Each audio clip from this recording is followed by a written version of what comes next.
எல்லோருக்கும் வணக்கம். Welcome to India temple tour channel. நான் உங்கள் கணேஷ் பேசுகிறேன். நம்ம சேனலில் பழமையான தலங்களும் அதனுடைய வரலாற்று செய்திகளும் பார்த்துக்கிட்டு வரோம். அந்த வகையில் இந்த வாரம் நம்ம பார்க்க போகிறது தென்னாடுடைய சிவனையே போற்றி, எந்நாட்டவர்க்கும் இறைவா போற்றி, கோயில் நகரம் என்று அழைக்கப்படும் வரலாற்று சிறப்புமிக்க காஞ்சிபுரத்தில் 1000க்கும் மேற்பட்ட கோயில்கள் இருந்தாலும் ஒவ்வொரு கோயிலுக்கும் ஒரு தனித்துவமான பின்னணியும் ஆன்மீக மகிமும் உண்டு. அதில் தொண்டை நாட்டில் அமைஞ்சுள்ள 32 தேவார பாடல்பட்ட சிவஸ்தலங்களில் 8வது தலமாக திகழும் மிக முக்கியமான ஒரு திருத்தலம்தான் திருமேற்றலீஸ்வரர் திருக்கோயில். காஞ்சிபுரத்தில் அமைஞ்சிருக்கு. கலைமகளான சரஸ்வதி தேவி தன் நாவன்மைக்காகவும் அப்பர் பெருமான் சிவபெருமானின் அருள் காட்சியை பெறுவதற்காகவும் வழிபட்ட அற்புத தலம்தான் இது. இக்கோயிலின் முழுமையான வரலாறு, ஆன்மீக சிறப்புகள் மற்றும் கோயில் அமைப்பு இந்த வீடியோவில் விரிவாக பார்க்கலாம். அதுக்கு முன்னாடி என்னோடய சேனலை இதுவரை சப்ஸ்கிரைப் பண்ணாதவங்க கொஞ்சம் சப்ஸ்கிரைப் பண்ணிடுங்க. முதலில் இந்த கோயிலோட மேற்றலி என்ற பெயரிடம் பின்னணியை தெரிந்து கொள்வோம். தமிழ் மொழியில் தளி என்றால் கோயில் என்று பொருள். சங்க காலத்தில் பல்லவர் காலத்திலும் கோயில்களை தளி என்றே குறிப்பிட்டார்கள். காஞ்சிபுரத்தில் சிவபெருமானுக்கு திசைகளின் அடிப்படையில் முக்கியமாக தளி அமைப்புகள் இருந்தன. கிபி 7ஆம் நூற்றாண்டில் வாழ்ந்த சைவ சமய குறவர்கள் உருவான திருநாவுக்கரசர், அதாவது அப்பர் பெருமான், இத்தலத்துக்கு வருகை தந்து எம்பெருமான் மீது 10 தேவார பாடல்களை பரவியுள்ளார். இக்கோயிலில் மிக முக்கியமான புராண சிறப்பு சரஸ்வதி தேவி வழிபட்டது தான். ஒருமுறை பிரம்மதேவனுக்கும் சரஸ்வதி தேவிக்கும் இடையே கருத்து வேறுபாடு ஏற்பட்டது. இதனால் பிரம்மன் அளித்த சாபத்தினால் சரஸ்வதி தேவி தன் பேச்சாற்றலையும் கலைஞானத்தையும் சிறப்பையும் இழந்தார். தன் சாபம் தீரவும் மீண்டும் நாவன்மை பெறவும் பூலோகத்தில் சிவபெருமான் வீற்றிருக்கும் காஞ்சிபுரத்திற்கு வந்து மேற்கு திசையில் ஒரு சிவலிங்கத்தை பிரதிஷ்டை செய்து மனமுருகி பாடினார்.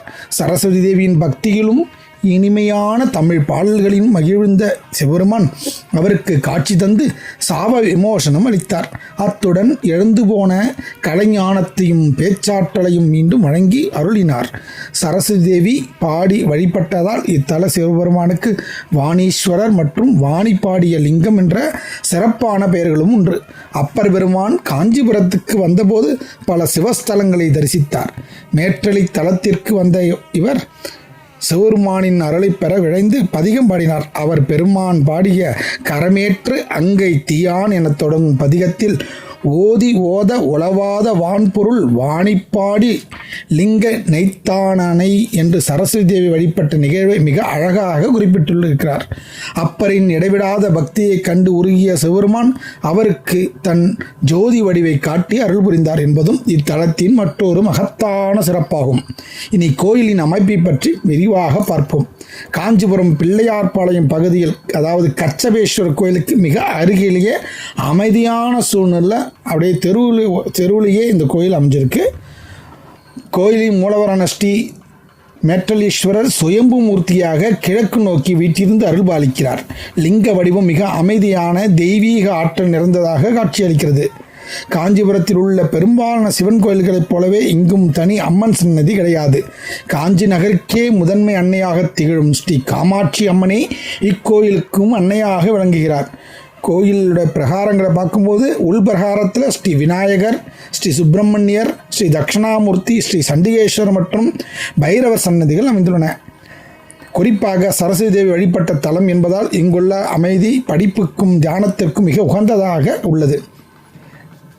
இந்த கோயிலுக்கு சென்று வழிபடுதான் நமக்கு பார்த்திங்கன்னா கல்வி மற்றும் கலை மேலாண்மையினுடைய பலன்கள் கிடைக்கும். சரஸ்வதி தேவியின் நாவன்மை பெற்ற தலம் என்பதால் குழந்தைகள் கல்வியில் சிறந்து விளங்கவும் பேச்சுத்திறன் வளரவும் இத்தல இறைவனை வழிபடுவது மிக சிறந்தது.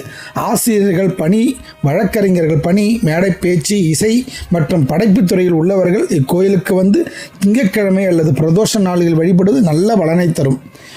காஞ்சிபுரத்தின் பரபரப்பான பகுதிகளுக்கு நடுவே மிகவும் அமைதியான சூழ்நிலையில் உள்ள இக்கோயிலில் தியானம் செய்வதற்கு மன அமைதி பெறவும் ஏற்ற இடமாகும். இந்த கோயிலானது பிள்ளையார்பாளையம் காஞ்சிபுரம் கச்சபேஸ்வரர் கோயிலிலிருந்து அருகிலேயே இந்த கோயிலுக்கு போய் போகலாம். மிகவும் அற்புதமான ஒரு ஸ்தலம். இந்த கோயிலுக்கு தரிசிக்கிற நேரம் பார்த்திங்கன்னா காலை 7 மணி முதல் 11 மணி வரையும், மாலை 5 மணி முதல் இரவு 8 மணி வரையும் திறந்திருக்கும். இது இங்கே சென்னையிலேருந்து காஞ்சிபுரத்துக்கு ஈஸியாக போயிடலாம். உங்கள் காரோ இல்லை பஸ்ஸோ அடிக்கடி இருக்குது, ட்ரெயின் கூட இருக்குது, போயிடலாம். நீங்களும் காஞ்சிபுரம் சென்றால் தேவார பாடற்பட்ட சரஸ்வதி தேவி வழிபட்ட இந்த அற்புத ஸ்ரீ மேட்டலீஸ்வர திருக்கோயிலுக்கு சென்று இறைவனின் அருளை பெறுங்கள். இந்த வீடியோ உங்களுக்கு பிடிச்சிருந்தால் மறக்காமல் லைக் பண்ணுங்கள், உங்கள் நண்பர்களுக்கு ஷேர் பண்ணுங்கள். இது போன்ற ஆன்மீக மற்றும் வரலாற்று தகவல்களுக்கு நம்ம இந்தியா டெம்பிள் டூர் சேனலை சப்ஸ்கிரைப் பண்ணி கூடவே இருக்கிற பெல் ஐக்கானை கிளிக் பண்ணிக்கோங்க. மீண்டும் அடுத்த ஒரு அற்புத கோயிலின் வரலாற்றோடு உங்களை சந்திக்கிறேன். நன்றி. நமச்சிவாய. திருச்சி.